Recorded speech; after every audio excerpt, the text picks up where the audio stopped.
नमस्कार दोस्तों, स्वागत है आपका डिफेंस गैलरी के डीजी अपडेट सीरीज में। तो न्यूज़ की शुरुआत करते हैं आज नौसेना के लिए हुई एक डील को लेके। एमओडी ने यानी कि मिनिस्ट्री ऑफ डिफेंस ने दोस्तों आज बीईएल के साथ यानी कि भारत इलेक्ट्रॉनिक्स लिमिटेड के साथ एक डील साइन की गई है, जिसके थ्रू बीईएल जो है वो भारतीय नौसेना को 10 Linux U2 fire control system provide करेगा। ये फायर कंट्रोल सिस्टम है क्या? तो ये फायर कंट्रोल सिस्टम बेसिकली एक रडार है जो कि हमारे फ्रिगेट्स, डिस्ट्रॉयर्स या कॉर्वेट्स में लगे हुए शॉर्ट रेंज या मीडियम रेंज के गन्स को या मिसाइल्स को कंट्रोल करता है। ये लाइनक्स U2 सिस्टम जो है दोस्तों, ये 100% स्वदेशी रूप से बीईएल के द्वारा ही डेवलप और मैन्युफैक्चर किया गया है।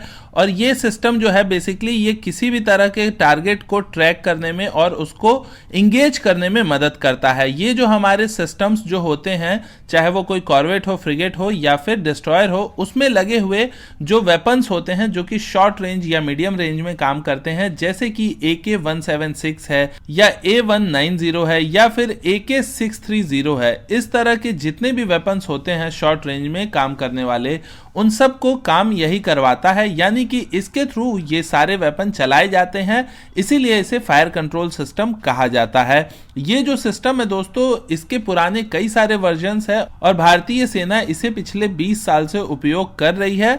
और फिलहाल जो वर्जन लिया गया है, ये जो लाइनक्स U2 है, ये पुराने वाले वर्जन से काफी ज्यादा अपग्रेडेड है। तो ये जो डील है बेसिकली ये आत्मनिर्भर भारत की एक पहचान है और हम उम्मीद करते हैं कि हमारे जो कॉर्वेट्स या फिर फ्रिगेट्स वगैरह होते हैं, उसमें अभी जो रडार्स लग रहे हैं वो इजराइल से लिए जा रहे हैं। हम उम्मीद करते हैं कि भविष्य में जो रडार्स वगैरह होंगे वो भी स्वदेशी रूप से निर्मित किए जाएं और उसे भी भारतीय नौसेना यूज करेगी। तो हमारी जो डिपेंडेंसी दूसरे कंट्रीज के ऊपर है वो कहीं ना कहीं कम होगी, साथ ही साथ ऑटोमेटिकली ये फायदेमंद भी ज्यादा होगा। बढ़ते हैं अपनी अगली न्यूज पे जो कि चाइना से है। तो चाइना ने दोस्तों आज अमेरिका को अक्यूज करते हुए या उसको आरोप करते हुए अमेरिका पे ये आरोप लगाया है कि अमेरिका जो है वो ताइवान स्ट्रेट पैसेज जो है वहां पे अपनी धाक जमाने की कोशिश कर रहा है और अमेरिका वहां पे इसलिए आता है ताकि वो अपनी पावर को दिखा सके।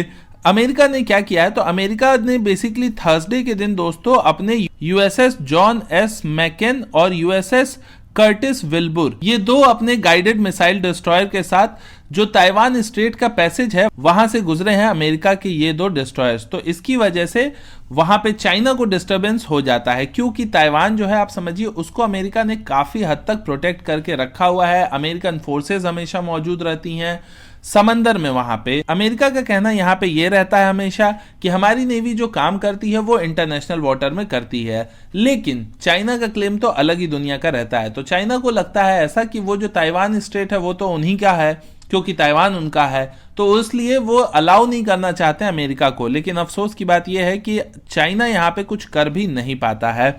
खैर छोड़िए चाइना और ताइवान को, आते हैं चाइना और इंडिया के ऊपर। तो चाइना और इंडिया का LAC पे जो विवाद है ये 7 महीने से ज्यादा हो चुका है और फिलहाल करंट में वैसे ही चल रहा है जैसे पहले था, बस कुछ नई अपडेट्स नहीं आ रही हैं। तो इस केस में एक छोटी सी नई चीज भारत की ओर से निकल के आई है। आपको अगर याद हो तो जब ये सारी चीजें अपना हॉट रूप ली थी शुरुआत में, भारत और चाइना का जो विवाद था, तो उसमें शुरुआत में क्या हुआ था, हमारे जो इंडियन गवर्नमेंट है उसने हमारी तीनों सेनाओं को इमरजेंसी में प्रोक्योरमेंट यानी कि खरीदारी करने की परमिशन दी थी कि अगर इमरजेंसी लगती है और आपको किसी चीज की जरूरत है तो आपको ये हमने पैसा दिया, आपको जो भी चीज जरूरत लगती है आपको किसी से पूछने की जरूरत नहीं है, आप ये चीज यहां से या जहां से भी आपको समझ में आए खरीद सकते हैं। उसमें ऐसा नहीं था कि स्वदेशी इंडियन आर्मी, एयर फोर्स या नेवी वो दूसरी कंट्रीज से भी कोई भी चीज इमरजेंसी प्रोक्योरमेंट के तहत बिना किसी अप्रूवल या परमिशन के खरीद सकती थी। तो वो जो टाइम था वो अप्रूवल बेसिकली 2020 तक के लिए था।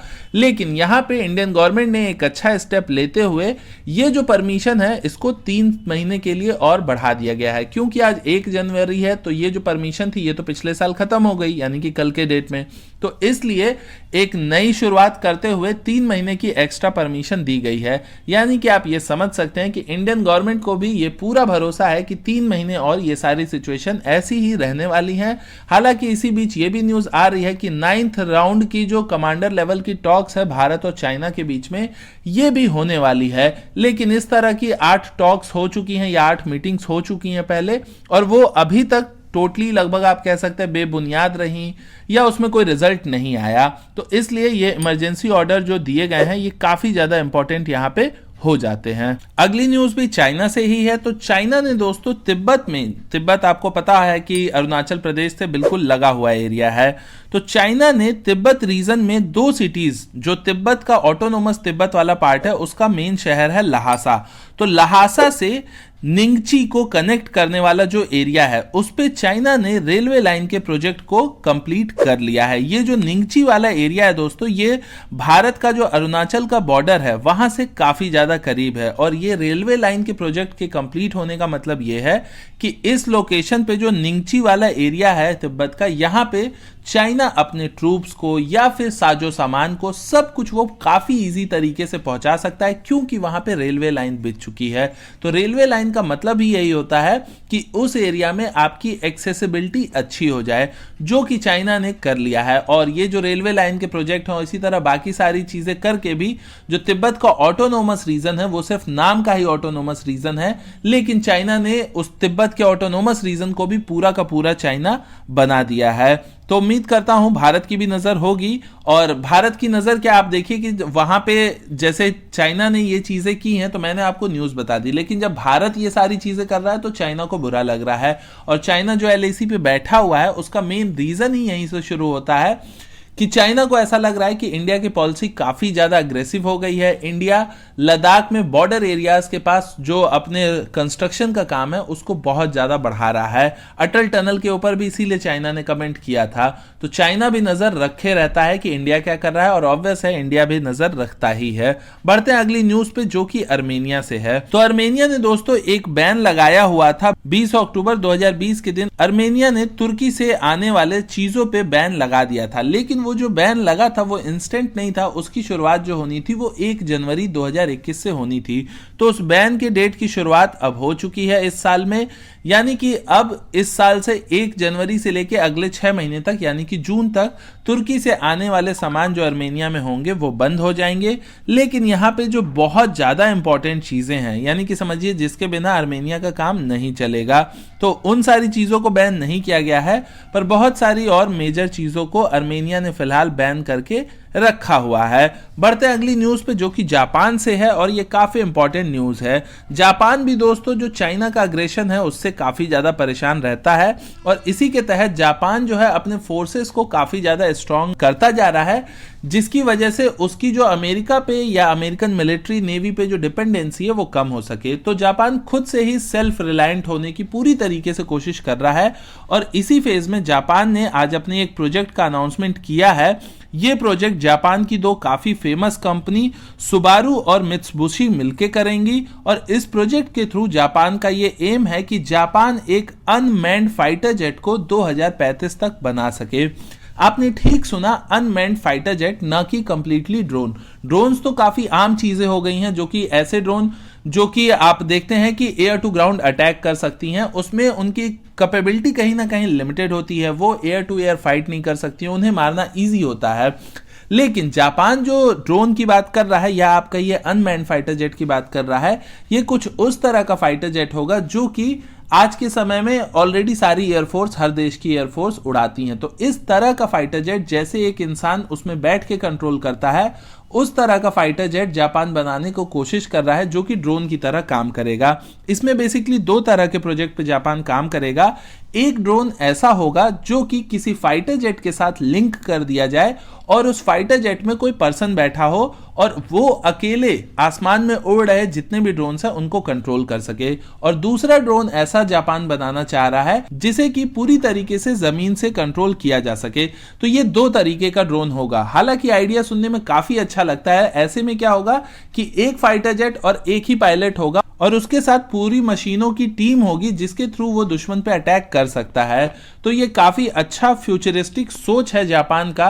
उम्मीद करता हूं कि इस तरह का कुछ इंडिया में भी प्लान हो। ये कॉन्सेप्ट सुन के काफी ज्यादा अच्छा लगता है।